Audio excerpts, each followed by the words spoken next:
예, 찬양 감사합니다. 이번 추석 연휴가 시작이 됐죠? 안 됐어요? 그래서 우리 식구들도 고향이 여기인데 어딜 가셨을까 싶은 분들 계시는데요.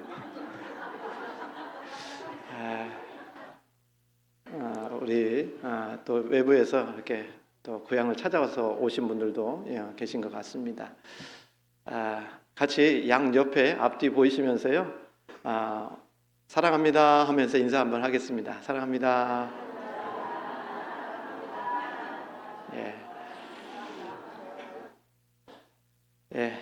차장들 다 앉으신 것 같고 같이 기도하겠습니다. 거룩하시고 자비로우신 살아계신 하나님, 참으로 감사합니다. 하나님께서 저희 영혼을 사랑하셔서 주님의 귀한 보혈로 구원해 주시고 영원한 천국에 산 소망 주신 것을 다시 한번 감사합니다. 구원해 주시고 또 주님의 몸된 교회를 알게 하시고 교회 가운데 거하며 하나님의 복음 안에서 살아갈 수 있게 해주신 것 또한 감사합니다. 주님께서 늘 저희들의 삶을 이끌어 주시고 또 인도해 주셔서 하나님이 우리를 통해서 이루시고자 하는 그 귀한 역사들을 온전히 이루어갈 수 있도록 도와주시기를 원합니다. 이곳에 주님의 몸된 교회를 세워주시고 또 복음을 전케 해주신 주님, 우리 경주교회를 통해서 이 지역에 아직까지 구원받지 못한 많은 이뤄진 영혼들이 구원을 받고 주님께 돌아오는 귀한 역사를 늘 나타내 주시기를 간절히 바라고 원합니다. 더욱더 하나님의 뜻이 우리 교회를 통해서 온전히 나타날 수 있도록 역사해 주시고 이를 위해 또 함께 구원받은 우리 형제 자매님들 한마음으로 기도하고 또 수고하고 헌신하고 희생하는 가운데 하나님 앞에 더욱 귀하게 쓰임받는 우리 모두 될 수 있도록 인도해 주시기를 원합니다. 또 주님께서 모든 형편과 사정을 아시오니 늘 합당한 은혜로 채워주시고 또 도와주신 것을 감사합니다. 우리 형제 자매님들 여러 가지 시험과 고난과 핍박 속에 있는 분들 일일이 주님께서 또 합당한 은혜로 도와주셔서 그 모든 어려움들을 잘 이겨낼 수 있도록 역사해 주시고 또 육신의 질병으로 고통받고 있는 지체들 건강 더욱 온전히 회복시켜 주셔서 남은 생에도 건강한 몸으로 주님과 복음 안에서 또 교회 안에서 살아갈 수 있도록 인도해 주시기를 다시 한번 간구합니다. 이 한 주간 또 추석 명절을 맞이해서 고향으로 또 가족들을 만나는 귀한 시간도 허락해 주신 거 감사합니다. 이 시간을 통해서도 구원받지 못한 가족들에게 이 귀한 복음을 전할 수 있는 귀한 추석 연휴 기간 될 수 있도록 도와주시고 또 우리가 알고 있는 모든 사람들 한 사람도 이뤄지지 않도록 지옥 가지 않도록 구원해 주시기를 다시 한번 간구드립니다. 또 내일부터 우리 몽골 세련교육교회 선교를 위해서 출국할 예정입니다. 이번에도 많은 영혼들 말씀 앞에 나와서 말씀을 통해 구원받는 귀한 역사 나타내 주시고 이번 선교 여행을 통해서도 우리 몽골 세련교육교회가 더욱 든든하게 세워지는 귀한 은혜가 되게 도와주시기를 원합니다. 또 영육간에 늘 지켜주셔서 무사히 또 안전하게 돌아올 수 있도록 인도해 주시고 또 이를 위해서 우리 모든 형제 자매님들 함께 기도하고 또 참여할 수 있도록 역사해 주시옵소서. 오늘도 주님의 귀한 말씀 앞에 나올 수 있게 해주신 것 감사합니다. 저희들이 마땅히 알아야 될 말씀들을 또 알 수 있도록 이 시간 지혜와 총명으로 주님 도와주시고 또 말씀을 전하는 자의 부족한 입술 가운데에도 주님께서 친히 주장하셔서 하나님의 귀한 말씀만을 올바로 증거할 수 있도록 또 하나님의 뜻이 온전히 드러날 수 있도록 역사해 주시옵소서. 모든 시종을 오직 주 성령께서 함께해 주시길 원하며 저희를 사랑하셔서 구원해 주신 예수님 이름으로 감사하며 기도드렸습니다. 아멘. 네, 성경 같이 보겠습니다. 사무엘상 5장입니다. 사무엘상 5장입니다.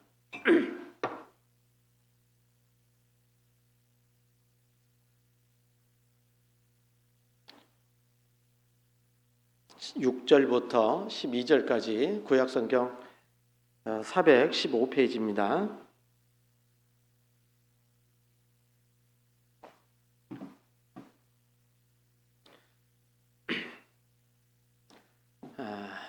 사무엘상 5장 6절부터 12절까지의 말씀입니다. 제가 천천히 한번 읽겠습니다.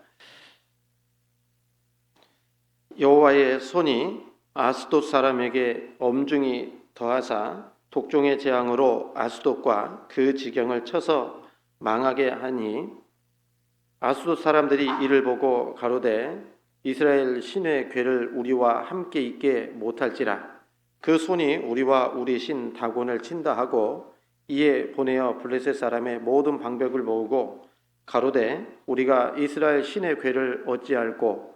그들이 대답하되 이스라엘 신의 괴를 가드로 옮겨가라 하고 함으로 이스라엘 신의 괴를 옮겨갔더니 그것을 옮겨간 후에 여호와의 손이 심히 큰 환난을 그 성에 더하사 성읍 사람의 작은 자와 큰 자를 다 쳐서 독종이 나게 하신지라.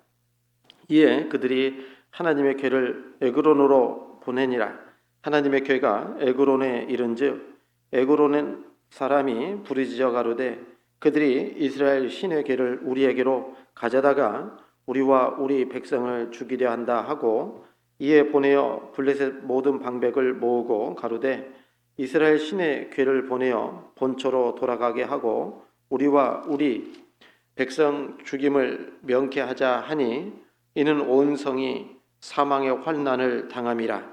거기서 하나님의 손이 엄중하심으로 죽지 아니한 사람들은 독종으로 치심을 받아 성읍의 부르짖음이 하늘에 사무쳤더라. 여기까지요. 예, 안녕하세요. 평안하시죠?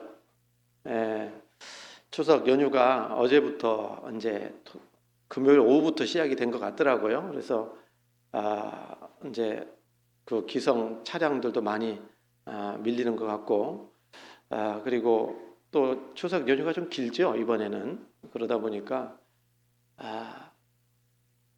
해외로 이렇게 여행 가시는 분들도 많은 것 같고 그런 것 같습니다. 근데 교회적으로는 아까 기도한 것처럼 내일부터 다음 23일까지 몽골 세렝게 교회 제16차 선교가 시작이 됩니다.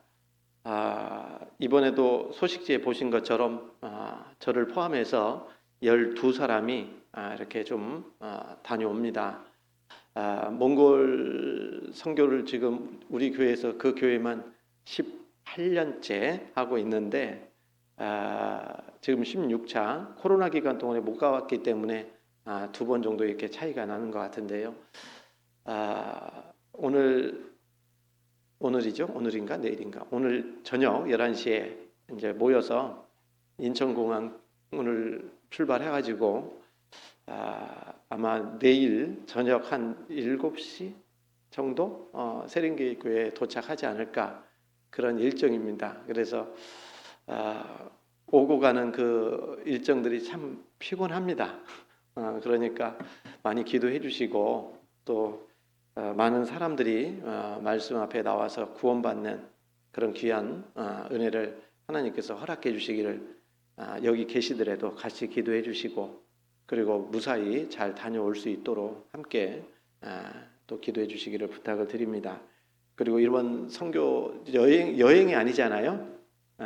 전도 집회하러 가는 거고 그리고 또 교회 안에 더욱 든든하게 우리 세렝게교회가 세워지고 또 기도의 제목은 우리 몽골 세렝게교회 한 80km 정도 떨어져 있는 데가 차강누르라는 그 선교원이 있는데 그 선교원에 가서도 이제 복음을 전해야 되지만 이제 영상으로 이렇게 좀 같이 모여서 선교회당에서 모여서 말씀을 듣고 토요일에는 아마 이제 차강도 선교원 형제자매님들 그리고 말씀 듣는 분들이 세렝교회까지 오셔서 같이 복음 말씀 듣고 주일날 또 같이 참여해서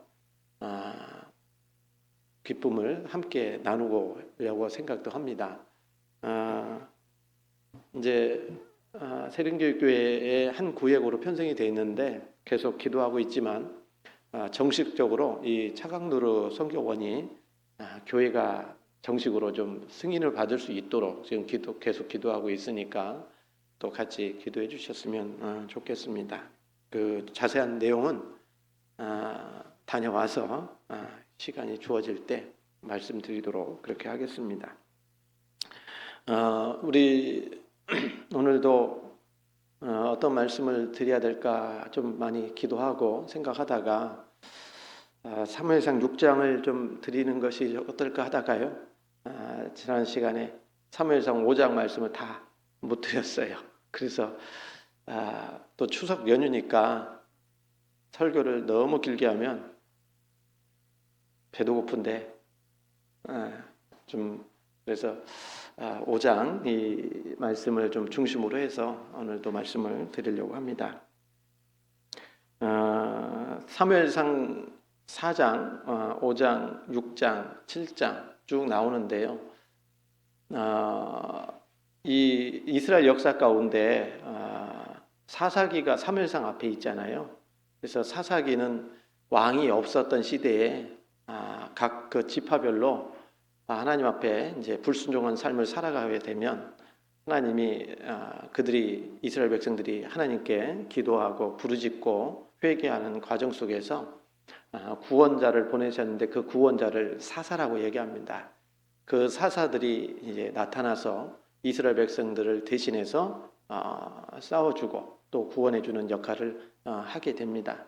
그리고 그 사사들이 이제 사사들을 통해서 하나님이 구원해 주신 그 손길을 경험하고 나면 더욱더 잘 살아야 되는데 그렇지 못하고 또 다시 죄를 범하게 되고 우상 숭배를 하게 되고 그런 과정을 반복적으로 약 이 사사기의 기록만 봐도 340년 정도 7번 정도 반복이 된다라고 말씀하고 계셔요. 그러면서 이제 마지막 사사라고 할 수 있는 사람이 사무엘 선지자입니다. 이 사무엘 선지자를 통해서 이제 선지자 역할을 제대로 사무엘은 했는데 그럼에도 불구하고 그 아들들은 좀 하나님 앞에 합당치 못한 사람의 모습이었어요. 그래서 또 세상적으로 보니까 주변에 많은 나라들이 있는데 그 나라들은 왕이 있거든요. 그래서 이스라엘 백성들이 보기에도 왕이 있으니까 참 좋다 해서 왕을 구하는 때가 이제 이 사무엘상의 9장에 나와 있잖아요.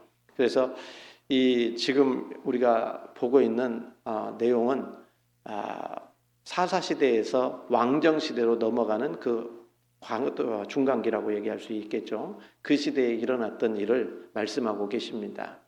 그리고 이 하나님 앞에 제사장이었던 엘리 제사장이 있었습니다. 엘리 제사장은 하나님 앞에 제사장이었지만 그러나 영적으로 깨어있지 못한 모습으로 그리고 그 엘리 제사장이니까 그 아들들도 제사장이잖아요. 그런데 그 제사장 아들들도 불량자라고 말씀을 하시면서 하나님 앞에 합당치 못한 모습을 가지고 그 일을 했던 겁니다. 그런데 이 엘리 제사장은 심하게 그 자녀를 책망하지 않았습니다. 그리고 죄를 크게 범함에도 불구하고 그냥 특히나 이제 그 하나님 앞에 성막에서 수종드는 여인들과 동침하는 그런 죄를 범해도 큰 죄잖아요. 그런 죄를 범함에도 불구하고 꾸짖지 않고 책망하지 않고 그래서 화를 자초하게 됩니다. 그리고 이때 하나님께서 세운 선지자가 사무엘입니다. 그런데 이 사무엘에게 하나님께서 엘리 제사장에게 당연히 나타나야 되잖아요. 하나님의 뜻이, 하나님의 말씀이. 그런데 오히려 하나님의 말씀은, 하나님의 뜻은 이 어린 사무엘에게 나타나게 됩니다. 그래서 이 사무엘 선지자가 이제 본격적으로 이제 활동하게 되고, 그러므로 인해서 이스라엘 백성들도 여전히 죄를 범하고 살아가기 때문에 그 이웃 저희 주변에 있는 많은 민족들을 통해서 징계를 하게 되죠. 여러분, 그런 말씀들을 우리가 이제 사무엘상에서 쭉 읽게 되는데요. 사사기의 마지막 부분이 이런 거였죠. 잘 아시는 말씀 있죠. 사사기서 1장에 보면은 여호와께 묻자와 가로되 이렇게 시작을 하는데 사무엘 사사기의 마지막 말씀은 뭘로 끝난다고요? 몰라요? 네, 이렇게 됩니다. 성경 사사기 사무엘상 펴놨으니까요. 사사기 21장에 보시면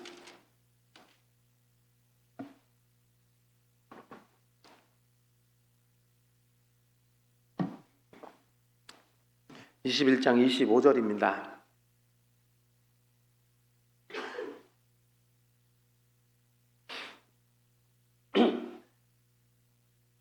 (21장 25절) 같이 한번 읽겠습니다. 그때에 이스라엘의 왕이 없으므로 사람이 각각 그 소견에 오른 대로 행하였더라. 그때에 이스라엘의 왕이 없으므로 사람이 각각 그 소견에 오른 대로 행하였더라. 이렇게 말씀하고 계십니다. 여러분, 이스라엘의 왕이 있어요, 없어요? 이스라엘의 왕이 있습니까, 없습니까? 눈에 보이는 왕은 없어도 이스라엘의 진정한 왕 하나님이 계셨거든요. 그런데 그 이스라엘 백성들의 마음속에는 왕이 없었던 거예요. 하나님이 왕으로 자리 잡지 못했던 겁니다. 그러니까 그들의 삶의 모습은 여기 이스라엘의 왕이 없으므로 사람이 이스라엘 백성들이 각각 그 소견에 오른 대로 행하였더라. 이렇게 말씀하시는 겁니다. 그러니까 마음 가운데 이스라엘 백성들에게 왕이 없다. 있습니다. 이스라엘에게 왕은 하나님이셔요. 그 하나님이 왕이신데 그 마음에 하나님을 왕으로 인정치 않고 왕이 없다라고 생각하니까 사람들이 각각 자기 소견에 옳은 대로 행하는 모습이다라는 거예요. 그러면 이것은 옛날 구약 성경의 말씀인데 그냥 구약 성경 말씀으로 끝이냐? 아니라는 겁니다. 실은 우리에게도 왕이 계십니까? 안 계십니까? 여러분들 왕 계셔요? 안 계셔요? 왕이 계시죠? 그런데 우리 삶 가운데 우리 하나님이 우리의 왕이라고 인정치 않고 생각치 않고 살아가면 어떻게 살아갈 것 같아요? 이 말씀에 비춰보면 자기 소견에 옳은 대로 살아가는 겁니다. 그걸 우리에게 가르쳐 주는 거예요. 그래서 우리 주님은요, 우리를 구원해 주셨을 뿐만 아니라 우리의 왕이셔요. 주인이십니다. 아닌가요? 네, 성경 사도행전입니다. 사도행전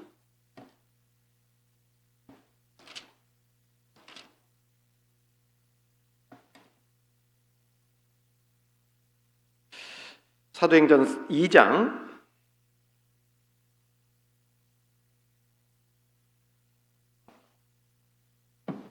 36절입니다.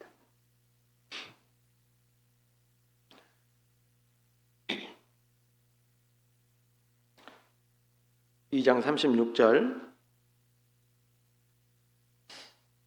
같이 한번 읽습니다. 그런즉 이스라엘 온 집이 정령 알지니 너희가 십자가에 못 박은 이 예수를 하나님이 주와 그리스도가 되게 하셨느니라 하니라. 여기 예수님을 갖다가요, 우리에게 뭐라고 했습니까? 주와 그리스도가 되게 하셨다. 우리 예수님은 우리의 그리스도입니다. 그리스도 구세주라는 얘기입니다. 우리를 죄에서 구원해 주신 분이셔요. 맞죠? 그런데 그 앞에 뭐가 돼 있어요? 주인이시라는 겁니다. 다른 말로 얘기하면 우리의 왕이시라는 겁니다. 그러니까 우리는 구원받을 때 예수님이 구세주일 뿐만 아니라 우리의 주인이시고 왕이시라는 사실을 잊으시면 안 되죠. 그런데 그 사실을 잊고 살아가면 자기 소견에 내 생각대로, 내 마음대로, 자기 뜻대로 살아갈 수가 있을까요? 없을까요? 있는 겁니다. 그래서 이스라엘의 왕이 없으므로 자기 소견에 옳은 대로 행하였더라. 이 말씀은 과거의 그 말씀으로 끝나는 것이 아니라 우리 신앙에 지금도 적용될 수 있는 말씀이라는 겁니다. 그러니까 이스라엘 백성들이 자기 소견에 옳은 대로 행하고 있으니까 하나님은 어떻게 해요? 이스라엘 백성들을 징계하시는 거예요. 그래서 징계하시는 가운데 블레셋 사람들을 갖다가 이스라엘과 전쟁을 하게 만든 겁니다. 어려움을 처해진 거죠. 여러분, 전쟁 나면 어렵잖아요. 그래서 우리는 전쟁을 경험하지 못했죠. 그런데 전쟁이 나면 굉장히 어려운 삶으로 들어갈 수밖에 없습니다. 마찬가지로 우리 가운데요, 고난이 주어집니다. 어려움이 주어져요. 왜 어려워지죠? 왜 어려워져요? 하나님은 사람을 통해서 우리의 삶을 이렇게 인도해 가시기도 하고 도와주시기도 하죠. 그럼 또 하나님은 환경도 주관하실 수 있는 분이 우리 하나님이셔요. 그래서 여러 가지 삶이 어려워지는 이유 중에 하나가 뭐냐면 나를 훈련하시고 단련하시기 위해서도 그렇게 하시죠. 환경을 통해서, 사람을 통해서 그렇게 하실 수 있습니다. 그런데 때로는 내가 잘못해서 징계로 어려워질 수도 있어요. 안 그러겠습니까? 성경 베드로전서 2장입니다.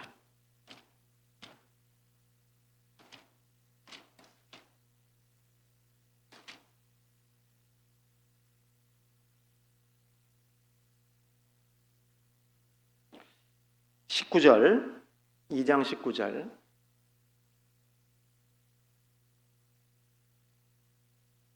다는 아닙니다. 다는 아닌데 이런 말씀이 우리에게 교훈이 될 수 있다라는 겁니다. 19절 20절 같이 읽습니다. 애매히 고난을 받아도 하나님을 생각함으로 슬픔을 참으면 이는 아름다우나 죄가 있어 매를 맞고 참으면 무슨 칭찬이 있으리요. 오직 선을 행함으로 고난을 받고 참으면 이는 하나님 앞에 아름다우니라. 이렇게 돼 있죠. 그러니까 애매히 고난을 받아도 하나님을 생각함으로 슬픔을 참으면 이는 아름답다 그랬어요. 이게 애매한 고난이 뭐죠? 내가 하나님 앞에 바른 양심을 가지고 바른 신앙의 삶을 살아가도 고난이 주어질 수 있다라는 겁니다. 그렇죠? 그 고난은 어떤 고난입니까? 나를 단련하시고 훈련하셔서 하나님의 정말 쓰임에 합당한 사람으로 만들어 가시는 그 고난이 있는 거예요. 그리고 그 가운데서 하나님께서 우리가 그에 합당한 삶을 살아가면 고난 받는 것만큼 영광도 주어지게 될 거라고 성경은 말씀하셔요. 그렇지 않습니까? 그래서 하나님께서 우리에게 영광을 주시기 위해서 고난을 주십니다. 영광을 주시기 위해서 고난도 주십니다. 그것을 애매한 고난이다 이렇게 말할 수 있는 겁니다. 그래서 애매히 고난을 받아도 하나님을 생각함으로 참으면 이는 하나님 앞에 아름답다라고 말씀하시죠? 그런데 20절 말씀은 조금 우리가 찔리잖아요. 뭐라고 해요? 뭐라고 했습니까? 죄가 있어 매를 받고 참으면 무슨 칭찬이 있으리요. 죄를 범해가지고요, 하나님 앞에 합당치 못하게 살아감으로 인해서 주어지는 매라고 되어 있는데 이걸 징계라고 얘기할 수 있어요. 근데 외적으로 보면은 다 고난 같아요. 고난 같아. 근데 하나님은 정확히 아십니다. 하나님이 우리를 왜 징계하시는지, 그냥 고난으로 영광을 주시기 위한 고난인지 하나님은 알잖아요. 하나님만 아실까요? 나도 알아요. 그래서 여러 가지 주변적인 그 환경이 어렵다든지 또 여러 가지 이제 이 어려움이 나에게 닥치면 주어진다 그러면 하나님 앞에 내 삶을 쭉 살펴야 됩니다. 내 마음도 살피고 내 삶도 살펴셔야 돼요. 그래서 살피는 가운데 이것이 애매한 고난인지 죄가 있어 내가 매를 맞고 있는 것인지 살피셔야 돼요. 이스라엘 백성들은 하나님 앞에 합당치 못하게 살아가니까 블레셋을 들어가지고 그 전쟁을 하게 한 겁니다. 지금도 마찬가지입니다. 하나님은 오늘 말씀 제목이 살아 역사하시는 하나님이잖아요. 과거의 하나님이 지금도 살아 역사하시는 분입니다. 그렇기 때문에 우리는 매 순간순간마다 살아가는 가운데 나에게 주어지는 환경, 나에게 주어지는 그 일들을 통해서 하나님의 뜻이 어디에 있는지, 그리고 내 삶은 하나님 앞에 바른 삶을 살고 있는지 확인해보고 살피는 것이 마땅한 거다 그 말이에요. 그래서 블레셋이 쳐들어옵니다. 침공을 한 겁니다. 그러면 나가야 돼, 안 나가야 돼요? 나가야 되죠. 나갔습니다. 그런데 나갔는데 전투에서 패배를 합니다. 그게 이제 사무엘상 4장의 내용입니다. 그 패배하니까 우리에게 하나님의 임재의 상징이라고 하는 언약궤가 없어서 우리가 패했다. 그래서 하나님의 언약궤를, 실로에 있는 하나님의 언약궤를 갖다가 전쟁터로 가지고 옵니다. 전쟁터로 가지고 올 때 이스라엘 백성들은 하나님의 임재를 알고 있으니까 굉장히 환영을 한 겁니다. 우리는 전쟁에서 이제 이길 수 있다라는 겁니다. 그 얼마나 환호를 불렀는지요. 그 상대방에 있는 블레셋 진에서도 그것을 알 수 있을 정도였어요. 그러니까 이 블레셋 사람들은 하나님의 언약궤가 들어온다는 것을 듣고 낙담을 했어요. 우리는 이제 졌다. 왜냐하면 하나님에 대한 얘기를 블레셋 사람들도 많이 들었었거든요. 역사 가운데 하나님이 애굽에서 400년간 종살이 했던 그들을 건지고, 그리고 홍해를 가르고, 그 다음에 광야에서 그 하나님을 대적했던 그 족속들 있잖아요. 물리쳤다라는 것도 하나님이 들었거든요. 그리고 가나안 땅에 들어가서 가나안 정복전쟁 얘기도 들었어요, 안 들었어요? 들었거든요. 그 하나님이 이스라엘 백성들 가운데 들어온다면 우리는 이길 수 없다라고 생각을 한 겁니다. 낙담을 한 겁니다. 반대로 이스라엘은 하나님의 언약궤가 들어올 때 우리는 이길 수 있다라는 그 마음에 환호성을 질렀던 겁니다. 그런데 전쟁을 했어요. 졌어요? 이겼어요? 네? 졌습니다. 오히려 더 크게 패했습니다. 뿐만 아니라 하나님의 언약궤는 블레셋에게 빼앗겼습니다. 전쟁터에 나가 있지 않았던 이 그 엘리 제사장의 두 아들은 블레셋과의 전쟁터에 있었습니다. 그 전쟁터에서 두 아들이 죽습니다. 하나님의 언약궤는 빼앗겼습니다. 하나님의 언약궤를 빼앗겼다는 그 소식에 이 엘리 제사장은 제사장이잖아요. 하나님 앞에 의자에 앉아있다가 비둔했다고 돼 있어요. 98세의 나이로 넘어져서 목이 부러져 죽습니다. 두 아들도 죽고 엘리 제사장도 죽습니다. 그것은 하나님의 철저한 심판입니다. 하나님은 말씀하시면 반드시 이루시는 겁니다. 그래서 사무엘 선지자를 통해서 전쟁이 시작되기도 전에 엘리와 두 아들이 같은 날에 죽을 거다라는 것도 분명히 말씀해 주셨는데 그대로 이루어지는 겁니다. 하나님이 살아 계시기 때문에 가능한 거예요. 무슨 얘기인지 아시죠? 하나님은 살아 역사하시는 분입니다. 그래서 엘리 집안에 심판이 그렇게 내려졌습니다. 그리고 시아버지가 죽고 남편이 죽었다는 소식을 들었을 때 그 아이를 이제 낳게 됩니다. 그러면서 이름을 붙였어요. 이가봇이라고. 하나님의 영광이 우리에게서 떠났다라고. 여러분, 왜 졌을까요? 왜 졌어요? 하나님이 함께 하는데 왜 졌을까요? 여러분, 우리가 지난번에도 우리가 배운 것처럼 여러분, 단순히 우리가 교회를 출석하는 것만으로 만족하시면 안 됩니다. 나 교회 나갔어. 교회 다녀. 그것이 우리의 신앙의 승리를 보장해 주지는 않을 수도 있습니다. 신앙에서 승리하기 위해서는요, 우리가 믿음 가운데 살아가는 가운데 승리하는 삶을 살기 위해서는 반드시 하나님 앞에 합당치 못한 죄가 있으면 안 되는 거예요. 승리를 위해서는 그래요. 맞죠? 여러분, 우리가 구원 받았죠?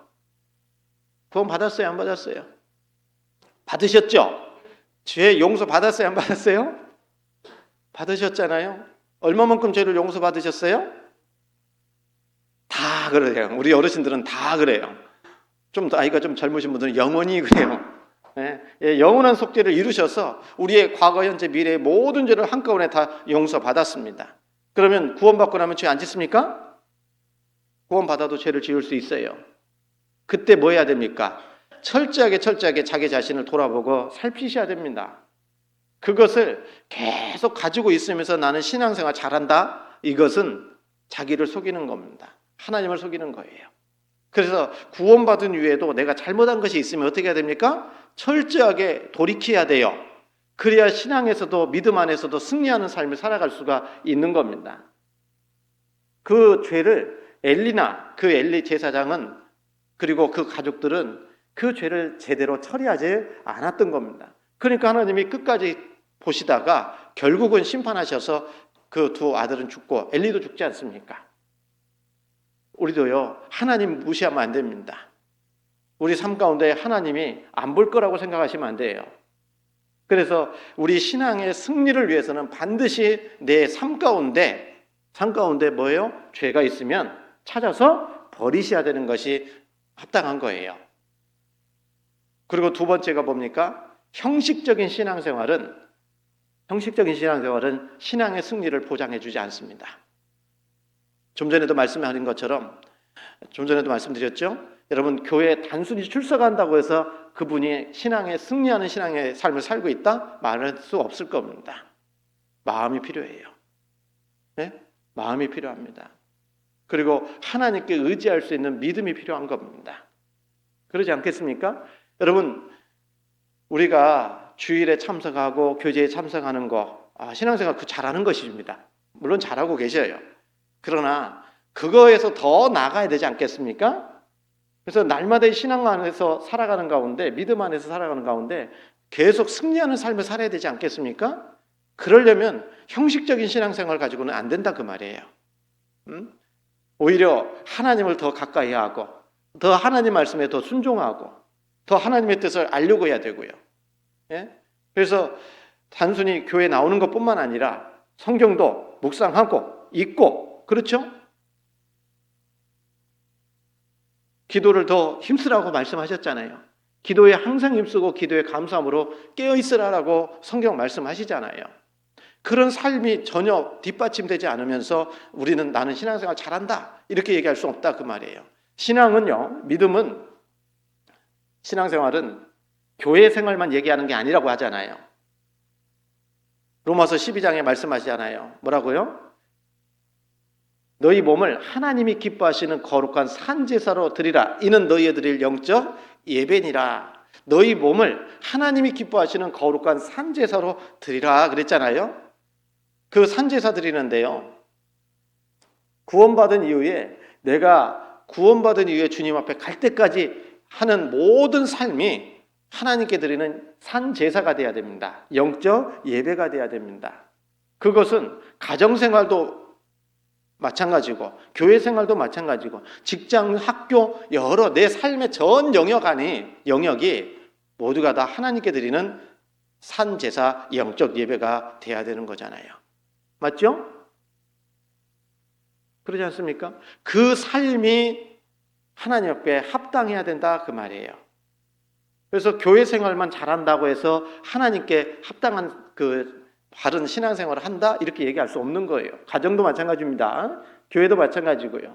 그래서 이 하나님 앞에 형식적인 신앙생활을 하면서 나는 신앙적으로 잘 하나님 앞에 살아가고 있다 하는 것은 합당치 않을 겁니다. 그래서 이스라엘 백성들이 언약궤가 그 이스라엘 진에 왔음에도 불구하고 패할 수밖에 없었던 것은 그들은 하나의 이 언약궤가 오면 그냥 승리를 보장해 준다는 그 형식적인 마음, 그런 게 있었어요. 그리고 하나의 좀 더 심하게 얘기한다면 이 하나님의 임재 상징이라고 하는 그 언약궤를 갖다가 하나의 우상 덩어리 정도로밖에 생각을 안 했던 겁니다. 예? 우리도 그럴 수 있다라는 것을 말씀을 드리는 거예요. 그렇잖아요? 그래서 세상 믿지 않는 사람들은요, 어디 가서 갖고 오잖아요. 부적. 예? 제가 과거에 직장 생활할 때요, 우리 직장 상사님께 제가 그래 얘기했거든요. 구원받으셔야 된다고, 천국 가야 된다고 말씀 듣자고. 저보다 나이가 한참 위입니다. 그랬더니 그때 제가 과장이었나 주임이었나 어쨌든 나한테는 걱정하지 마 그러더라고요. 왜요? 그랬대요. 그랬더니 전주에 가면 단오 난장 축제가 있는데요. 단오에 그 난장 축제에 가가지고 하나 샀대요. 뭘? 꺼내 보이면서요. 그거 보여주면서 이게 나 구원받은 티켓이야 하더라고요. 그런 거 아니잖아요. 그래서 이 우리가 구원받은 거 물론 마음에 다 이루어졌으니까 우리가 구원을 확신할 수 있을 겁니다. 신앙생활도 마찬가지예요. 구원받은 이후에 신앙생활 또한 마치 하나님의 그 교회 생활이 부적처럼 생각하면 안 되는 거잖아요. 말씀 읽는 것도 부적처럼 생각하면 안 되잖아요. 그게 신종 우상숭배라고 얘기할 수도 있는 거예요. 그래서 믿음의 승리를 위해서는 형식적인 신앙생활, 마음이 빠진 그런 신앙생활, 이것은 합당치 않은 겁니다. 그래서 결국 하나님이 심판합니다. 그리고 블레셋의 그 하나님의 언약궤는 빼앗기게 됩니다. 그리고 그 빼앗긴 하나님의 언약궤가 이제 블레셋에서 하나님이 또 살아계시고 역사하시는 분임을 나타내신 것이 사무엘상 5장의 내용이라는 겁니다. 그래서 사무엘상 5장에 보면 먼저는 이 블레셋의 사람들이 하나님의 언약궤를 어디다 두었어요? 다곤의 당에다가 갖다 놓은 겁니다. 다곤의 당에 딱 갖다 놨더니요, 다곤이 지난번에도 말씀드렸는데 우상인데요, 블레셋 사람들이 섬기는 우상입니다. 그래서 그 위에는 사람의 모습이고 밑에는 물고기. 그래서 인어 있잖아요, 인어. 네? 인어 공주인데 여기 다곤은 남자예요. 용사, 남자의 모습입니다. 그걸 섬긴 겁니다. 그걸 섬겼어요. 그런데 이 성경 사무엘상 5장으로 다시 넘어갈게요.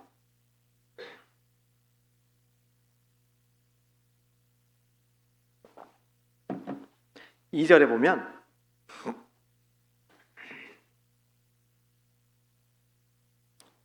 블레셋 사람이 하나님의 궤를 가지고 다곤의 당에 들어가서 다곤의 곁에 두었더니 아스돗 사람이 이튿날 일찍이 일어나 본즉 다곤이 여호와의 궤 앞에서 엎드러져 그 얼굴이 땅에 닿았는지라. 그들이 다곤을 일으켜 다시 그 자리에 세웠더니, 그랬잖아요.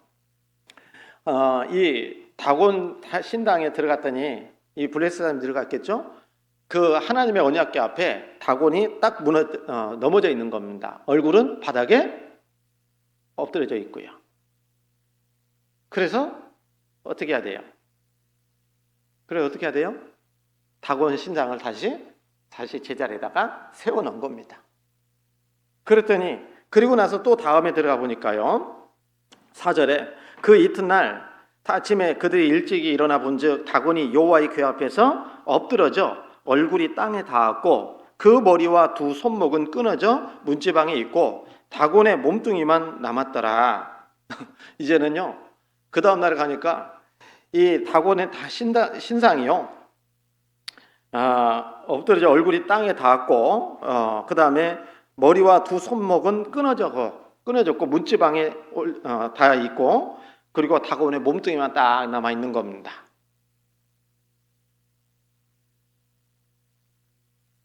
기적이죠, 그죠? 예. 여기서 우리가 좀 생각하는 건 뭐냐면 블레셋 사람들이 믿고 있는 이 다곤 신, 우상이에요, 참신이에요? 아무것도 아니라는 겁니다. 그러니까 신이라고 섬기고 있는 그것이요, 넘어져 있는데 스스로 진짜 신이라면 스스로 서 있어야 될 거 아니에요. 누가 세워요? 블레셋 사람이 다시 세워놓는 거예요. 그 다음날 가니까 팔도 잘려 있고요, 몸뚱이가 남아 있어요. 머리는 잘려가지고 하나님 언약궤 앞에 있고 아무것도 아니라는 겁니다. 여러분, 다곤신만 아무것도 아닙니까? 세상에 많은 신들이라고 있지만 아무것도 아닙니다. 그래서 이사야서에 보면요, 이 신이 아무것도 아니라는 것을 말씀하시면서 사람들은 나무를 자라기도 하고 또 산에 가서 나무를 잘라가지고요 신상 만들죠. 사람 모양으로 만들어가지고 깎아가지고 그물을 딱 입혀요. 아주 신령해 보입니다. 그리고 사람들은 그 앞에서, 그 나무 앞에서 절을 합니다. 복 달라고. 그런데 그 나머지 인형 만들어 놓고 나머지 나무는 뭘로 써요? 땔감으로 쓰고 있어요. 이 나무하고 이 나무하고 무슨 차이냐 그 말이에요. 아무 차이 없잖아요. 똑같은 나무잖아요. 그렇지 않습니까? 그런데 사람들은 이 나무는 자기를 위해서 땔감으로 쓰고 있고 이 나무는 자기의 신이라고 생각하고 엎드려서 복을 구하고 있어요. 그런데 그게 2700년 전 이사야 말씀만 있는 게 아니라 우리 시대에도 많은 사람들이 그렇게 하고 있다 그 말입니다. 여러분, 우상을 섬기면 잘 될까요? 망할까요? 예? 망합니다. 이 사무엘상 5장에 보면 하나님의 심판이 블레셋 사람에게 먼저 내려진 게 아니죠. 누구한테요? 다곤 신에게 먼저 내려졌고 그 다음에 오늘 이제 배우는 그 블레셋 사람들에게 심판이 내려지는 거예요.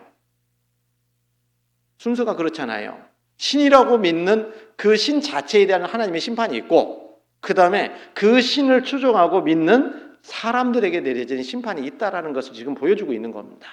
순서가 그렇게 돼 있어요. 이 사무엘상 5장에. 성경 예레미야 10장 보시죠.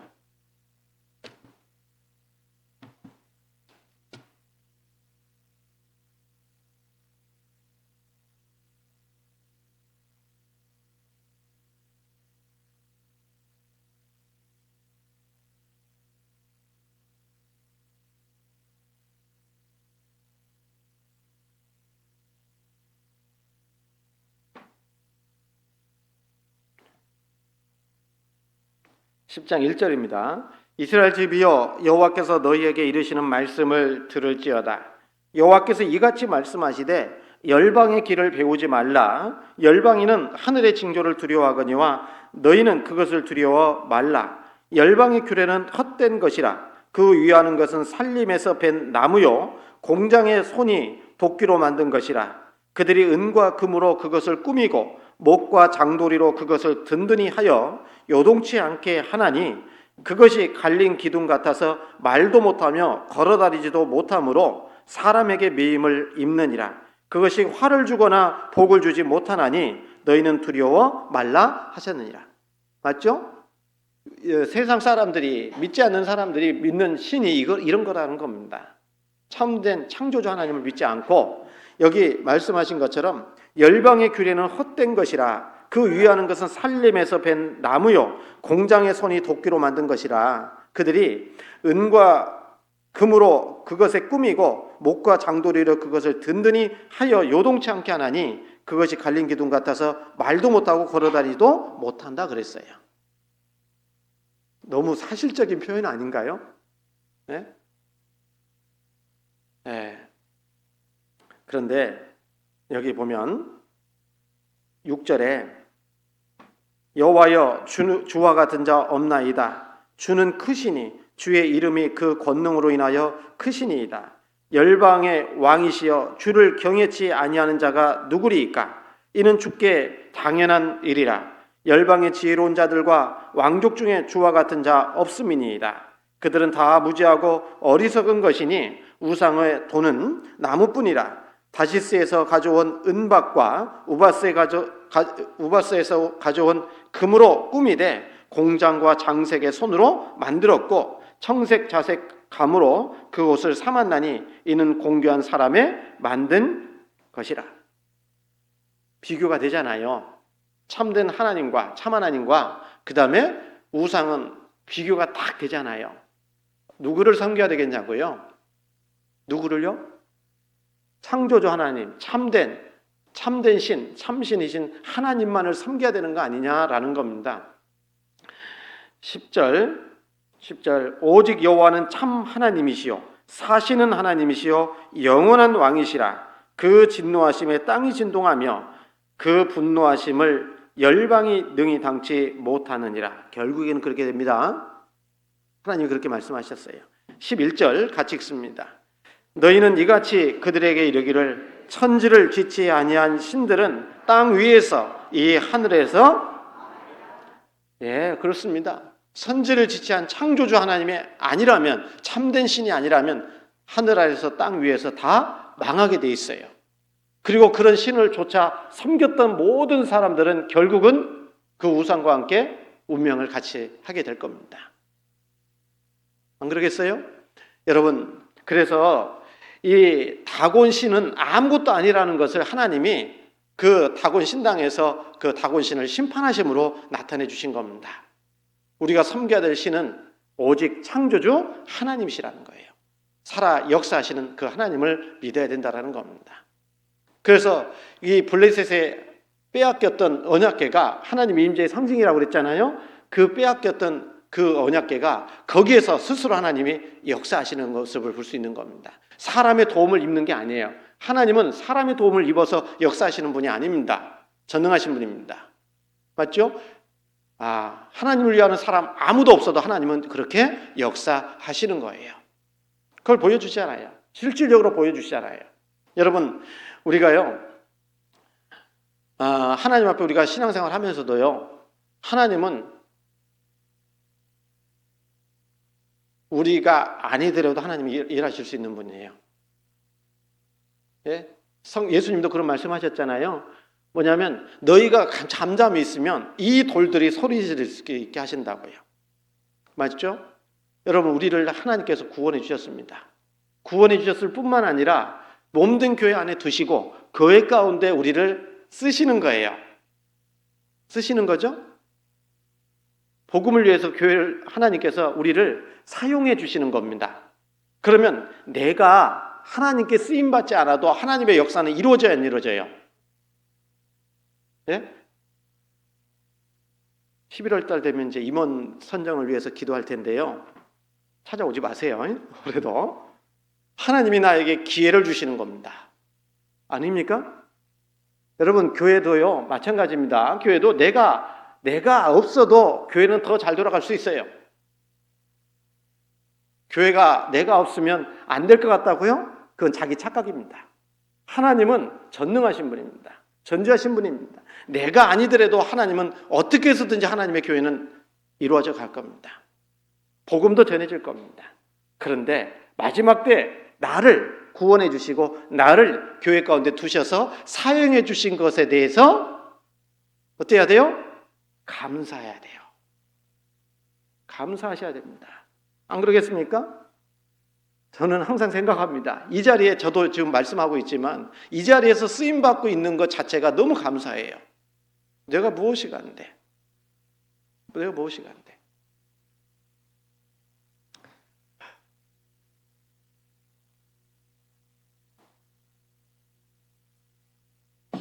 예, 그래서요. 정말 우리는요. 매사에 매번 감사. 그걸 잊지 마셔야 돼요. 나에게 기회를 주신 거예요. 영광과 상급을 주시려고 나에게 기회를 주신 겁니다. 안 그러겠습니까? 그래서 가끔씩 얘기하는데 저희 집무실에 물고기 구피 있잖아요. 구피. 네? 구피는 저를 알아봅니다. 아침에 나가면 이렇게 밥을 주려고 그러면 몰려들어요. 네, 불 켜주고 밥을 이렇게 주면. 그런데 제가 한 가지 하는 일이 또 생겼더라고요. 뭐냐면 저기 그 달팽이인가요? 다슬기인가요? 다슬기는 삶아서 먹기라도 하지. 이 달팽이가 생겼어요. 어느 날 보니까. 그래서 달팽이를 제가 찾아내가지고 죽여요. 버려요. 그거 계속해도 안 없어져요. 근데 어떤 달팽이를 갖다가 제가 버리냐면요. 올라오는 것들. 물 위로 올라오는 것들 있잖아요. 타고 올라오는 거요. 그건 제가 찾아가지고 손 집어넣어가지고 끄집어내서 갖다 버립니다. 그거 보면서 제가 생각해요. 야, 이놈들은 교만해가지고 죽는 거야. 왜 자꾸 올라오냐고. 네? 바닥에서 기어 있으면 제가 못 찾아내요. 네? 그러면서 교훈받았습니다. 하나님 앞에 우리가 정말 교만하면 죽어요. 우리는 높일 것이 하나도 없습니다.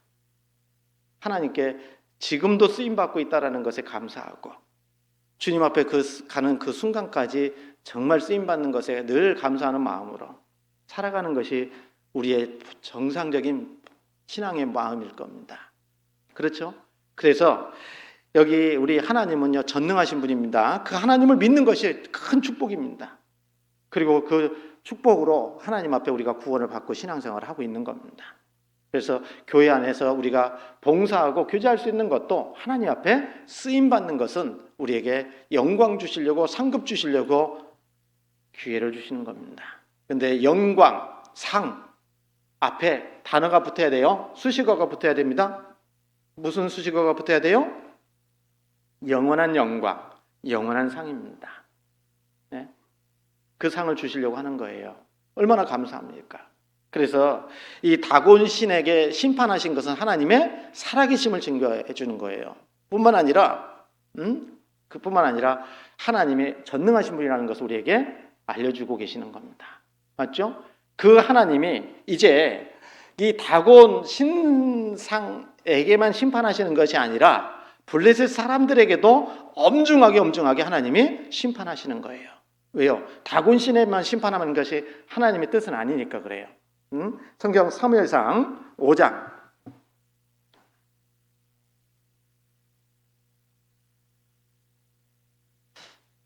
사무엘상 5장 6절 여호와의 손이 아스돗 사람에게 엄중히 더하사 독종의 재앙으로 아스돗과 그 지경을 쳐서 망하게 하니 아스돗 사람들이 이를 보고 가로되 이스라엘 신의 괴를 우리와 함께 있게 못할지라 그 손이 우리와 우리 신 다곤을 친다 하고 이 아스돗 지방의 사람들을 갖다가요 6절에 보시니까 아스돗 사람에게 엄중히 더하사 독종의 재앙으로 아스돗 사람과 그 지경을 쳐서 망하겠다 그랬잖아요. 하나님이요 이 아스돗 사람들에게 독종 재앙을 내린 겁니다. 이 독종 재앙이 어떤 재앙이냐면 종기, 부스럼, 종양 이런 의미를 가지고 있다고 하는데요. 신명기 28장에서는요 이 독종을 갖다가 치질로 이렇게 좀 번역을 해놨습니다.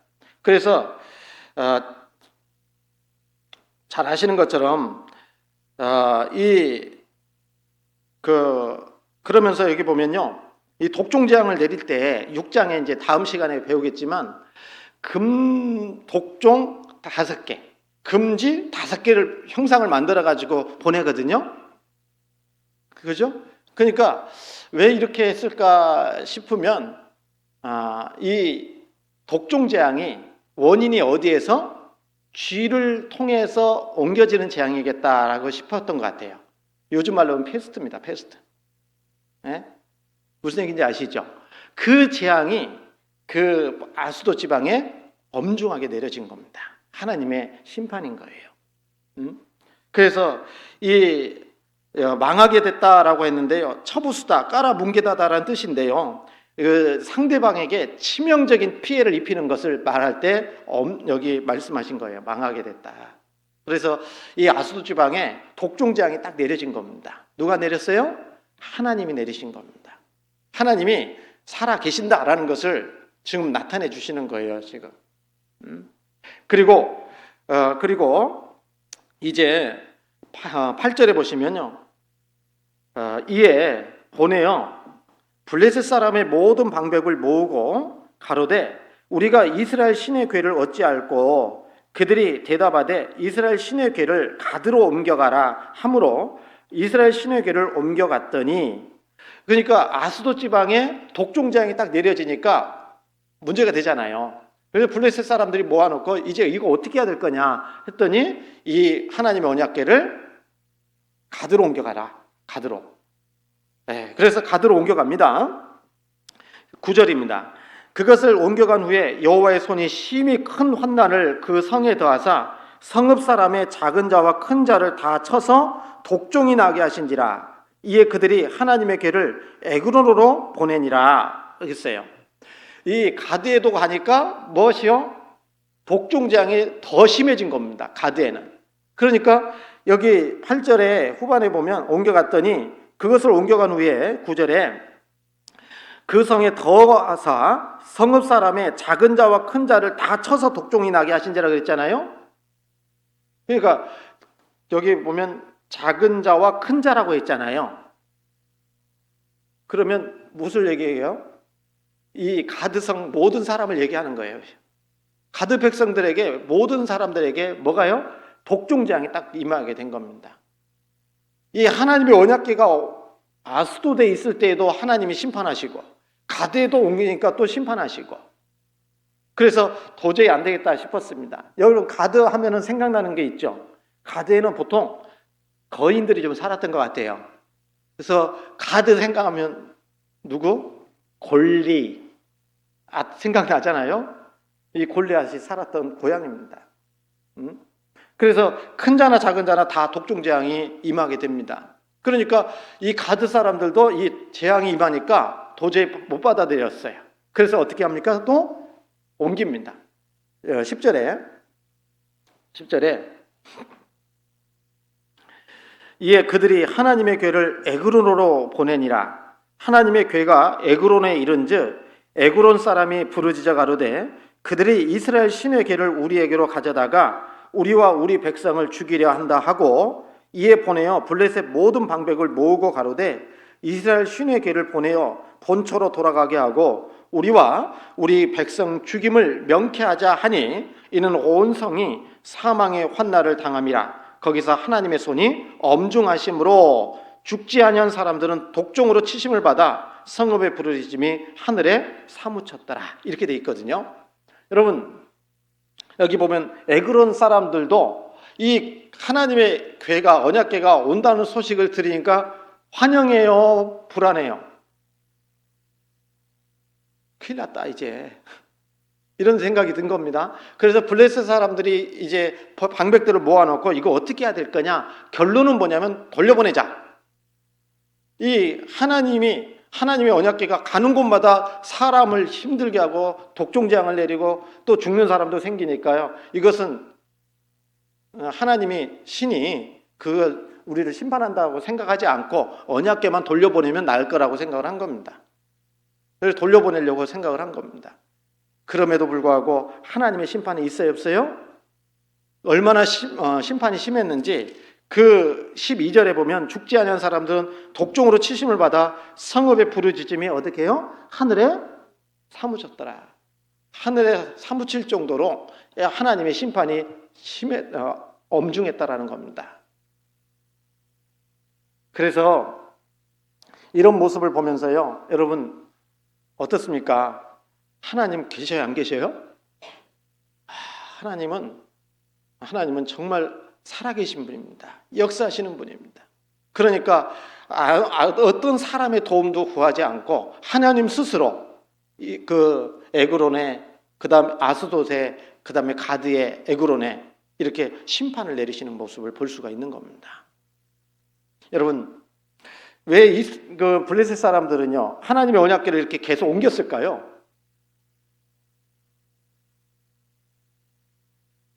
바로 돌려보낼 생각을 안 하고, 예? 그런 생각을 해보잖아요. 그래서 이 첫 번째는요, 아마 그런 걸 겁니다. 이 재앙이라는 것이, 즉 재앙의 원인이 처음에는 그 하나님의 언약궤 때문이라고 생각하지 않고 그 장소가 문제다 이렇게 생각을 했을 수도 있어요. 그래서 잘못된 생각을 가지고 있었기 때문에 다곤의 신당과 멀리 떨어진 다른 지방으로 옮기면 하나님의 재앙이 그들에게 임하지 않을 거라고 생각했던 것 같아요. 그러니까 처음에 아스돗에서는 다곤 신당이라는 곳이 있었잖아요. 그러니까 다곤 신당에 있는 다곤에게만 심판을 내린 거라고 생각을 했던 것 같아요. 그러니까 아스돗에 있다가 이제 가드로 옮겼어요. 가드에 옮기니까 또 하나님의 심판이 있잖아요. 그러니까 장소 문제가 아니구나, 다곤 신당이 있는 곳이만 문제가 있는 게 아니구나, 이 생각을 했던 것 같아요. 그래서 이제 에그론으로 옮겨진 게 된 겁니다. 그리고 또 한 가지 이때 그 사람들의 생각이 뭐냐면 지역신 그 사상이 있었대요. 지역신이라는 건 뭐냐면 신은 있긴 한데 그 지역에서만 힘쓰는 신 있잖아요. 에? 무슨 얘기인지 알죠? 그러니까 힘 못 쓸 것 같아, 이 지역으로 오면 힘 못 쓸다, 그러니까 계속 옮겨준 거예요. 그런 생각들이 있으니까 자꾸 이 하나님의 언약궤를 옮겨준 겁니다. 그래서 결국은 뭐냐면 이제 본초로 다시 돌려보내야 되겠다 이렇게 생각을 한 겁니다. 여러분, 이 우리가 오늘 말씀을 배운 것처럼 하나님은요, 우리가 늘 생각해야 되는 게 하나님은 죽은 하나님이 아니에요. 지금도 마찬가지입니다. 하나님은 살아 역사하시는 하나님이셔요. 성경 히브리서입니다. 히브리서 3장입니다.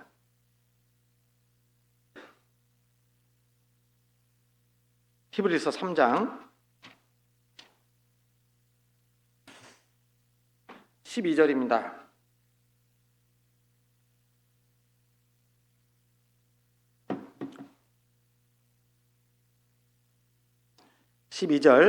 같이 한번 읽습니다. 형제들아, 너희가 삼가 혹 너희 중에 누가 믿지 아니하는 악심을 품고 살아계신 하나님에게서 떨어질까 염려할 것이요. 그랬잖아요. 여기 보면 12절에 형제들아, 너희가 삼가 혹 너희 중에 누가 믿지 아니하는 악심을 품고 살아계신 하나님에게서 떨어질까 염려하라고 그랬어요. 살아계신 하나님. 여러분, 하나님에 대해서 우리가 생각할 때 하나님은 어떤 개념이나 원리가 아니라 하나님은 살아계신 분입니다. 살아계신 하나님이셔요. 맞죠? 성경에 하나님은 삼위일체의 하나님이시고 그 하나님은 살아계신 하나님이십니다. 성부 하나님도 살아계시고 성자 예수님도 살아계시고 성령 하나님도 살아계시는 분입니다. 맞죠? 하나님은 그런 분입니다. 그래서 성삼위 하나님은 살아계신 하나님이고 각 사람에게 하나님이 살아계신 하나님으로 생생하게 우리에게 다가오는 겁니다. 그래서 신앙생활 할 때요, 살아계신 하나님을 잊고 살아가면은요, 나태해져요. 신앙적으로도 마음이 풀려요. 그래서 여러분, 하나님은요, 살아계신 하나님으로 늘 믿음의 선진들이 고백했다는 거 아십니까? 마태복음 16장에 보면 베드로가 대답하기를 주는 그리스도시요 살아계신 하나님의 아들이시니이다 그랬거든요. 주는 그리스도시요 살아계신 하나님의 아들이시니이다. 베드로의 신앙 고백입니다. 그래서 그 신앙 고백 속에서 내가 내 반석 위에 내 교회를 세우리니 이렇게 말씀을 하신 겁니다. 여러분, 우리의 신앙 고백 속에서도 하나님을 살아계신 하나님으로 정말 알고 그렇게 살아가냐 그 말이에요. 그래서 하나님을 살아계신 하나님의 아들이라고 하신 것, 성부 하나님을 살아계신 하나님이라고 말씀하시는 겁니다. 그래서 우리는 정말 하나님 앞에 살아계신 하나님을 섬기고 있다는 것을 늘 마음 가운데 새기셔야 돼요. 그렇죠? 네, 성경 고린도후서도 보십니다. 6장입니다.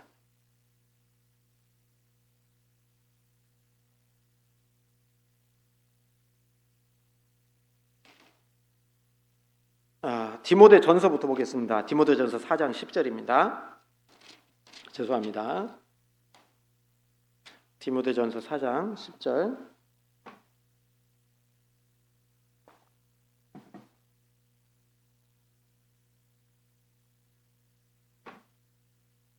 디모데 전서 4장 10절 말씀.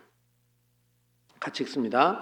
이를 위하여 우리가 수고하고 진력하는 것은 우리 소망을 살아계신 하나님께 두미니 곧 모든 사람 특히 믿는 자들의 구주시라.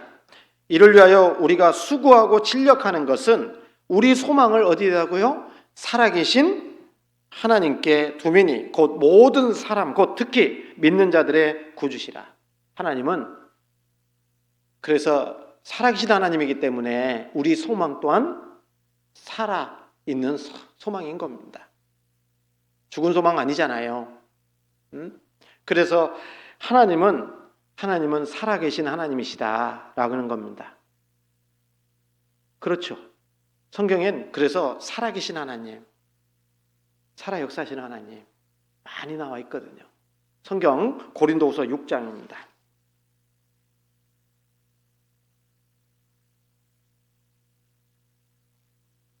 고린도후서 6장 16절.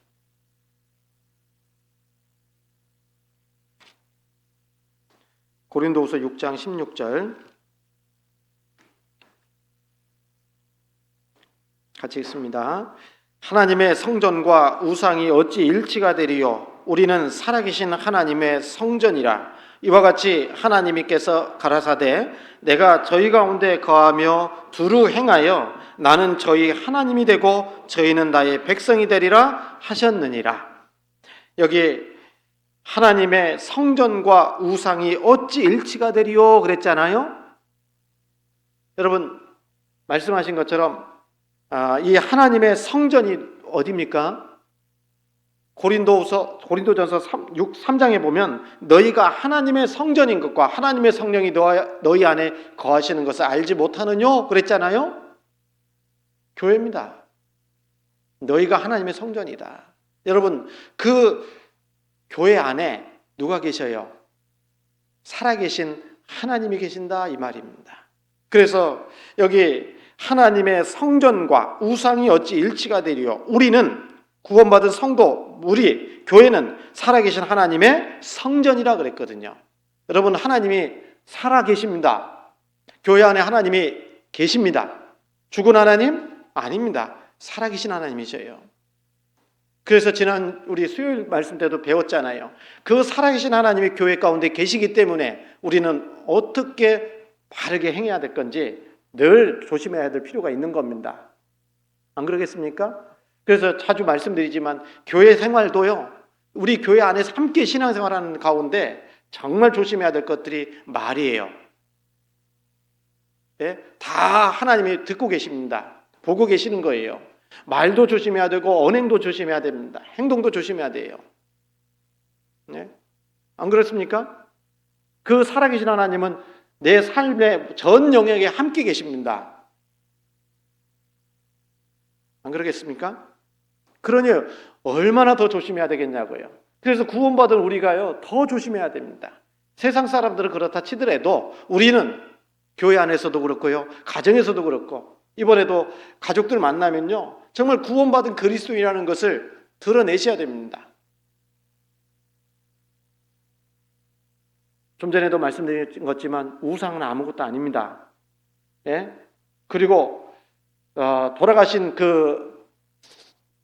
우리 그 선칠이라고 해야 되나요? 안 오십니다. 한 번 가면 다시는 안 와요. 거기에다 대고 절하면 귀신이 섬김받습니다. 사단 마귀가 섬김받는 거예요. 그래서 구원받은 성도들은요, 뭐 세상 사람들은 구원받지 않은 사람들은 그게 절해도 뭐 말 못하지만요, 우리는 그러면 안 됩니다. 그래서 하나님은 귀신과 교제하는 거 원치 않는다라고 말씀을 하셨거든요. 맞죠?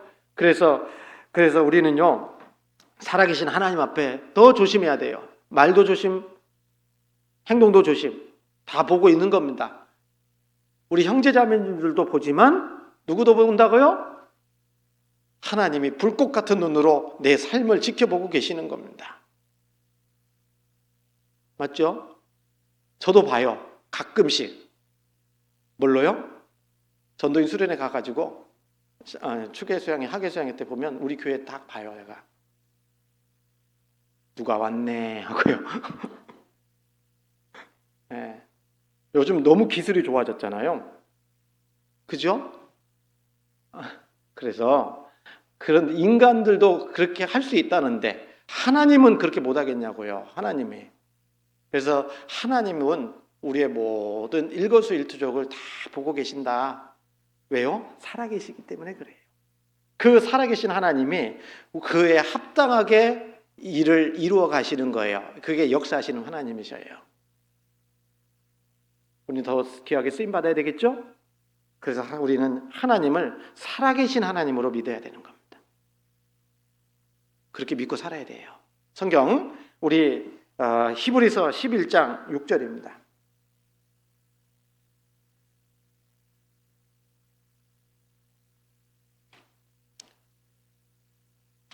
히브리서 11장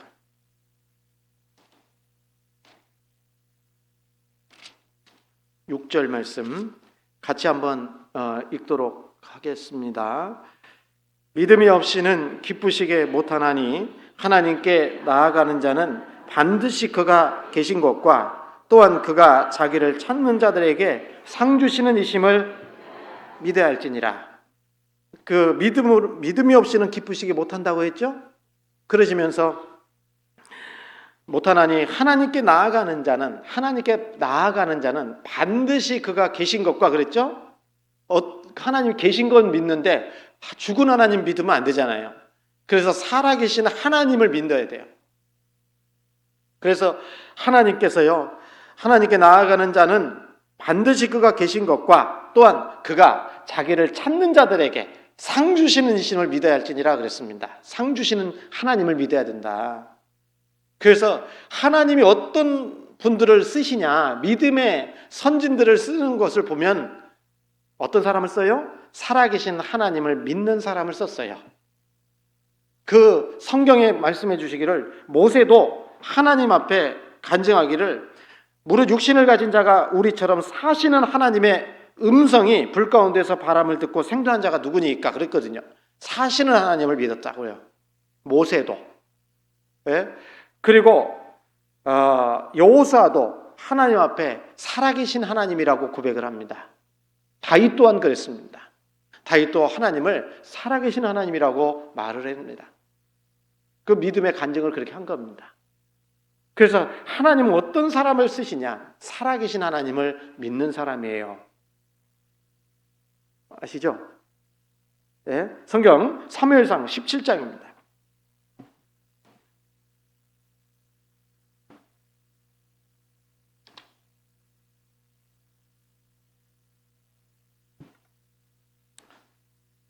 사무엘상 17장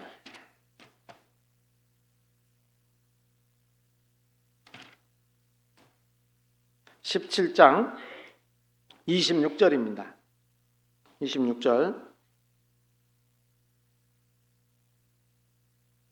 26절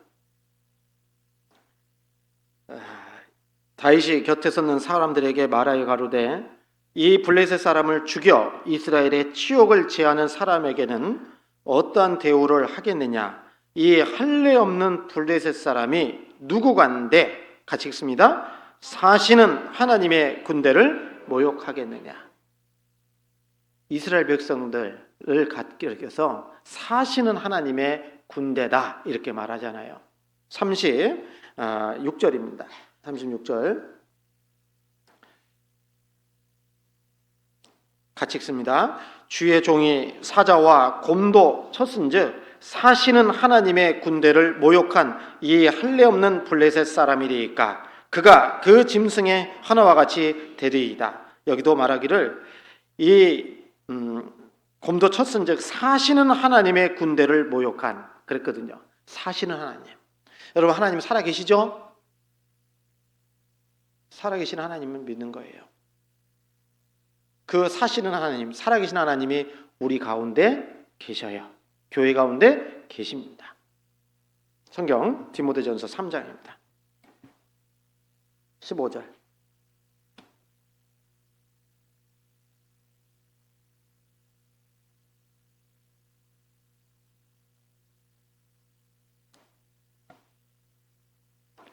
디모데전서 3장 15절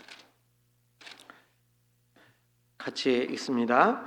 만일 내가 지체하면 너로 하나님의 집에서 어떻게 행하여야 할 것을 알게 하려 함이니 이 집은 살아계신 하나님의 교회요 진리의 기둥과 터이니라. 여러분 여기도 말씀하시잖아요.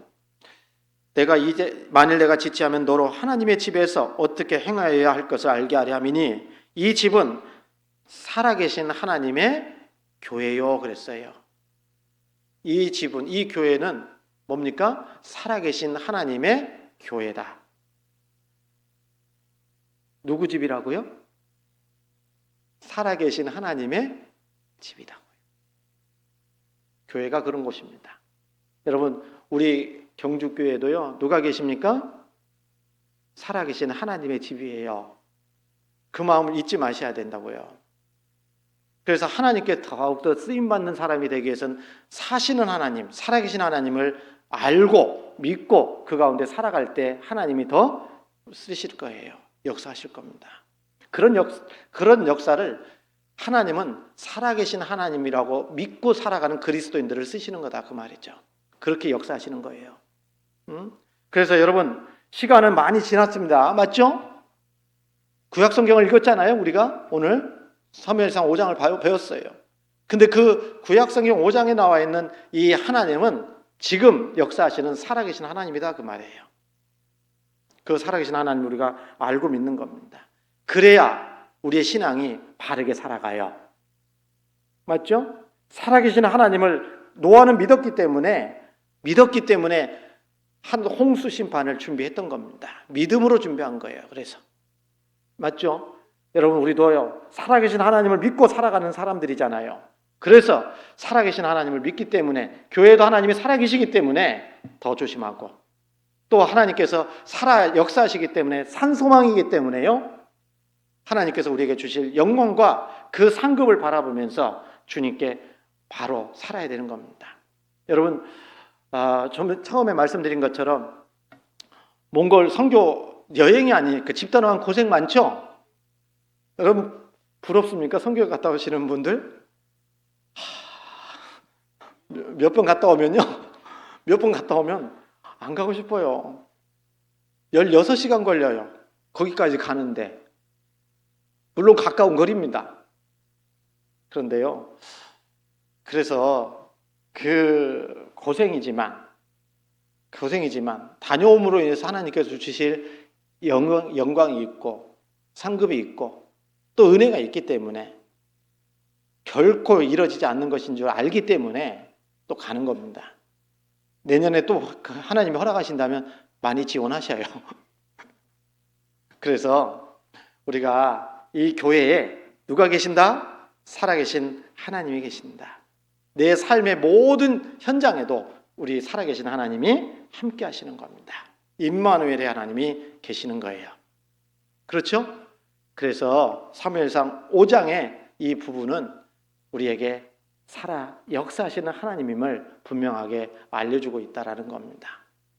그리고 이제 다음 시간에는 사무엘상 6장을 통해서 돌아온 하나님의 언약궤라는 제목으로 또 교훈을 받고 싶습니다. 기도하겠습니다. 거룩하시고 자비로우신 하나님 참으로 감사합니다. 하나님께서 저희 영혼을 사랑하셔서 구원해 주시고 또 주님의 선하신 뜻과 영광 안에서 살게 해주신 것 더욱 감사합니다. 주님 오시는 그날 잘했다 칭찬 얻을 수 있도록 항상 저희들을 지켜주시고 또 인도해 주시고 또 우리를 통해서 이루시고자 하는 그 귀한 역사들을 온전히 이루어갈 수 있도록 함께해 주시옵소서. 남은 시간도 오직 주님께서 또 도와주시고 추석 연휴 기간 동안에도 주님이 은혜와 사랑으로 축복해 주셔서 그리스도인으로서의 삶을 빛을 온전히 드러내는 귀한 기간들 될 수 있도록 역사해 주시옵소서. 모든 것 감사드리며 예수님 이름으로 기도드렸습니다. 아멘.